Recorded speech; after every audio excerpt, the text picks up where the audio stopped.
कि जब 200 सालों में ठाकुर ब्राह्मण क्षत्रिय सब जितने भी थे ये अंग्रेजों की औलाद हो गए थे, तो तुम का आसमान से गिरे थे? जो 2 साल 11 महीने 18 दिन में संविधान तैयार हुआ उसमें मुख्य भूमिका बाबा भीमराव अंबेडकर की थी, इसीलिए उनको याद किया जाता। तो वो केवल तुम्हारे लिए नहीं किए थे, वो पूरे देश के लिए किए थे। अभी कुछ दिन पहले दिल्ली में एक घटना हुई, दलित समाज की लड़की थी, चाकू घोंप के मारा गया, उसके बाद पत्थर से सर कुचल दिया गया। कोई आर्मी का नेता नहीं दिखा वहां। आज सबकी छाती चौड़ी हो रही है, गुब्बारे जैसा फूल रहे हैं। तो मैं उनको बताना चाहता हूँ, किसी भी समाज के लोग हों, मैं किसी एक समाज को नहीं कह रहा हूँ, मैं सबको कह रहा हूँ कि ज़्यादा छाती चौड़ी करने की जरूरत नहीं है। नमस्कार मित्रों, दोस्तों मैं आजकल देख रहा हूँ कि सोशल मीडिया पर आजकल दो गुटों में, दो समाजों में बहस छिड़ी हुई है, लड़ाई छिड़ी हुई है और बड़ी अभद्र भाषा का प्रयोग किया जा रहा है। इधर से भी उधर से भी लोग अपनी अपनी बात रख रहे हैं और जो जिसके मन में आता है बोले जा रहे हैं। क्या बोलना चाहिए क्या नहीं बोलना चाहिए ये भी नहीं देखते हैं। जब अभी पीछे कुछ दिन पहले चंद्रशेखर आज़ाद को मारने का प्रयास किया गया कुछ लोगों द्वारा, तो वैसे तो मैंने देखा है कि चंद्रशेखर आज़ाद के आगे पीछे बहुत काफिला रहता है, लेकिन उस दिन अकेले ही थे। वो कारण समझ में नहीं आ रहा है, लेकिन चलो हम इस पर चर्चा नहीं करेंगे।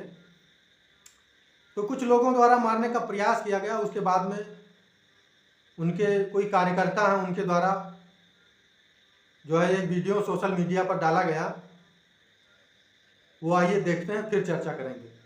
अंग्रेजों की नाजायज औलाद, ये अंग्रेजों की नाजायज औलाद जो आज अपने आप को क्षत्रिय बोलते हैं, जो आज अपने आप को ठाकुर बोलते हैं। तो जिस प्रकार ये अभद्र भाषा का यहाँ प्रयोग कर रहे हैं और उल्टा सीधा बोल रहे हैं, तो मैं पहले इनको ये बता देना चाहता हूँ कि ये सही बात है कि 200 साल अंग्रेजों का शासन रहा यहाँ ईस्ट इंडिया कंपनी का। तो जो बात ये बोल रहे हैं अंग्रेजों की नाजायज औलाद, ठाकुर और ब्राह्मण और क्षत्रिय जो भी है, तो मैं इनको बता देना चाहता हूँ कि जब 200 सालों में ठाकुर ब्राह्मण क्षत्रिय सब जितने भी थे ये अंग्रेजों की औलाद हो गए थे, तो तुम का आसमान से गिरे थे? अपने बाप दादा से पूछे नहीं? तुम्हें बख्श दिया था अंग्रेजों ने? ये चीजें पूछना चाहिए था अपने पिताजी से या दादाजी से कि तुम कहाँ से टपके या वो कहाँ से टपके, है ना। तो इसलिए अभद्र भाषा का प्रयोग ना करें। बाद में इन्होंने माफ़ी भी मांगी, ऐसा नहीं है, बाद में माफ़ी भी मांगी, लेकिन इनके इस अभद्र भाषा से हिंदू समाज को काफ़ी ठेस पहुंची। बहुत सारे लोग एक्शन में आ गए, पूरा हिंदू समाज पूरे देश का एक्शन में आ गया। तो जाहिर सी बात है एक्शन में आएंगे ही लोग, जब ऐसी अभद्र टिप्पणी करोगे तो एक्शन में आना ही है। मैंने देखा कि उसके बाद में एक वीडियो वायरल हुआ जो राणा जी करके हैं, उन्होंने दलित समाज को गाली भी दी और पैर काटने की भी बात कही। और इसके पैर दोनों काटे जाएंगे, फिर इसके संगठन को भी, और जो इस संगठन का जो इसने जो बाप समझता है उसने भी बता देंगे और उसने भी देख लेंगे। और हम बात करते हैं उससे, महक सिंह से। सुन रहा हूँ भोसड़ी के से चमोटे मेरी बात। लेकिन मैं इसके खिलाफ हूं, क्योंकि ये देश लोकतांत्रिक देश है और यहाँ जो है संविधान से चलता है देश। तो ये भी सोचना चाहिए कि पैर काटने के बाद क्या होगा, क्योंकि इस देश में जो है जो गलत करता है उसके साथ प्रशासन गलत ही करता है। तो पैर काटने के बाद क्या होगा ये सभी को पता है। फिलहाल मैं सब लोगों को यही कहूँगा कि जो है ऐसी अभद्र भाषा का प्रयोग ना करें और टिप्पणी ना करें आपस में। मैं देख रहा हूँ कि बहुत सारे लोग बाबा भीमराव अंबेडकर का नाम लेकर के, संविधान का नाम लेकर के हिंदू समाज पर आपत्तिजनक शब्दों का प्रयोग कर रहे हैं। तो मैं उन्हें बता दूं कि बाबा भीमराव अंबेडकर केवल दलित समाज के ही नहीं, जो उन्होंने किया वो पूरे भारत के लिए किया, केवल तुम्हारे लिए ही नहीं किया। जो तुम छाती चौड़ी करके कह रहे हो कि बाबा साहब ने ये किया वो किया, तो बाबा साहब की किताब भी पढ़ लो एक बार, 18-20 किताबें लिखी हैं बाबा साहब ने, पढ़ लो जरा।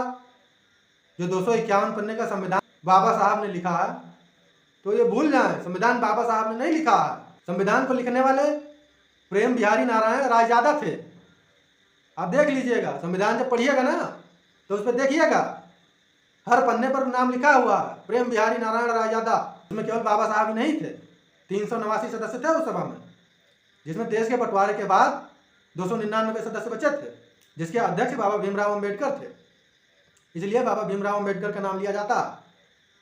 जो 2 साल 11 महीने 18 दिन में संविधान तैयार हुआ, उसमें मुख्य भूमिका बाबा भीमराव अम्बेडकर की थी, इसीलिए उनको याद किया जाता। तो वो केवल तुम्हारे लिए नहीं किए थे, वो पूरे देश के लिए किए थे। तो वो पूरे देश के हैं बाबा भीमराव अम्बेडकर, पूरा देश उनको मानता। तो ज़्यादा छाती चौड़ी करने की जरूरत नहीं है तुमको।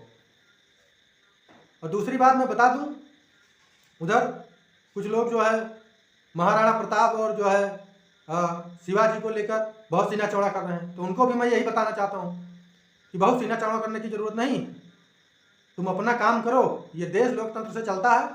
उन्होंने ये सोचकर नहीं जो है देश के लिए लड़ाई लड़ी थी।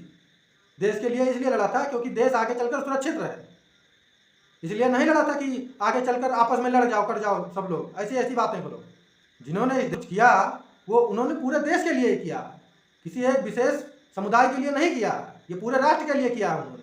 तो मैं सबको यही कहना चाहूँगा कि ज़्यादा अभद्र भाषा का प्रयोग करने की आवश्यकता नहीं। सब लोग अपनी अपनी हद में रहें। ये देश लोकतंत्र से चलता है, संविधान से चलता है। अभी कुछ दिन पहले मैंने देखा कि जो है मध्य प्रदेश में एक ऐसी घटना हुई 2 दिन पहले। वहाँ क्या हुआ, प्रशासन ने कार्रवाई की, उसे जेल में डाल दिया गया, घर पर बुलडोजर चला। क्या हुआ? तो इसलिए शासन पर भरोसा रखिए। जिसने आज़ाद पर गोली मारी थी वो भी जेल चला गया। लेकिन छोटी सी बात को लेकर के बात कहाँ से कहाँ पहुँच गई। मैं जानता हूँ कि कुछ विशेष समुदाय के लोग हैं जो देश में हिंसा भड़काने का प्रयास कर रहे हैं। आपत्तिजनक भाषा का प्रयोग करके 2 समुदायों को लड़ाना चाहते हैं, मुझे ये पता है। और उन्हें फंडिंग भी मिलती है इसके लिए, ये भी पता है मुझे। उनका काम ही यही है कि वो न शांति से रहेंगे न शांति से रहने देंगे। तो मैं सभी समाज के लोगों को कहना चाहता हूँ, चाहे वो हिंदू समाज के हों, चाहे दलित समाज के हों, चाहे किसी भी समाज के लोग, कि अगर दम है तो देश के लिए लड़ो, ऐसा काम करो, देश हित में कार्य करो। आज बड़ी छाती चौड़ी कर रहे हो तो देश हित में काम करो। जहाँ एक विशेष समुदाय के द्वारा, विशेष धर्म के द्वारा लोगों को पत्थर से मार दिया जाता, चाकू घोंप कर मार दिया जाता, वहाँ कोई नहीं जाता। अभी कुछ दिन पहले दिल्ली में एक घटना हुई, दलित समाज की लड़की थी, चाकू घोंप के मारा गया, उसके बाद पत्थर से सर कुचल दिया गया। कोई आर्मी का नेता नहीं दिखा वहाँ। आज सबकी छाती चौड़ी हो रही है, गुब्बारे जैसा फूल रहे हैं। तो मैं उनको बताना चाहता हूँ, किसी भी समाज के लोग, मैं किसी एक समाज को नहीं कह रहा हूँ, मैं सबको कह रहा हूँ कि ज़्यादा छाती चौड़ी करने की जरूरत नहीं है। अगर तुम्हारे अंदर दम है तो देश के लिए बोलो, राष्ट्र हित की बात करो, एक समाज को लेकर मत चलो। ये देश लोकतंत्र से चलने वाला है। और जो कुछ घटनाएं आजकल देश में हो रही हैं उसको समझने का प्रयास करो। फ्रांस में क्या हो रहा है ये भी समझो, और तुम्हारे देश में क्या हो रहा है 70 सालों से ये भी समझो। लेकिन नहीं, तुम ये नहीं समझोगे। तुम केवल आपस में ही लड़ोगे। हिंदू समाज बनाओगे, दलित समाज बनाओगे, श्रवण आर्मी बनाओगे, यही सब करोगे।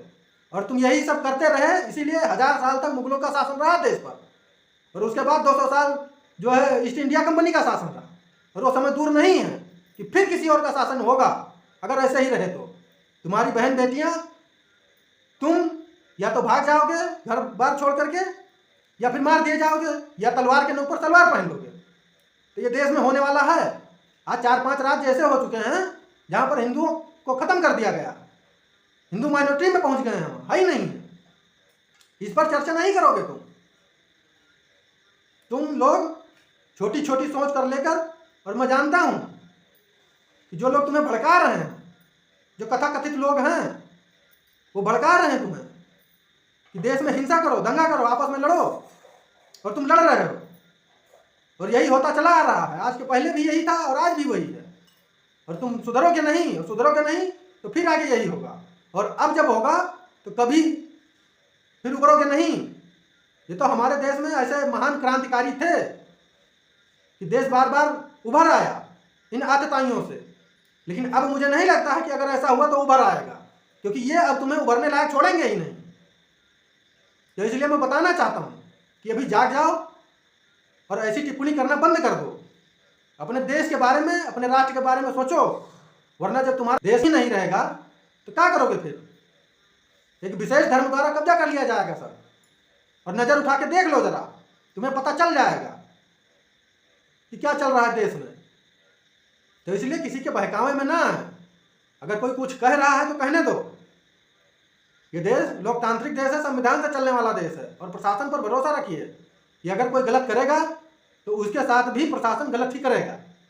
और इसके एक नहीं कई उदाहरण हैं, वो उठा के देख लो, चाहे वो किसी भी जाति का हो, समाज का हो, इससे प्रशासन को कोई मतलब नहीं है। कार्रवाई सबके ऊपर बराबर ही होती है। मैं बस इतना ही कहना चाहता हूँ कि अभी जाग जाएं आप लोग, और आपस में ऐसी भाषा का प्रयोग करना, आपस में लड़ना उचित नहीं है। जय हिंद, जय भारत।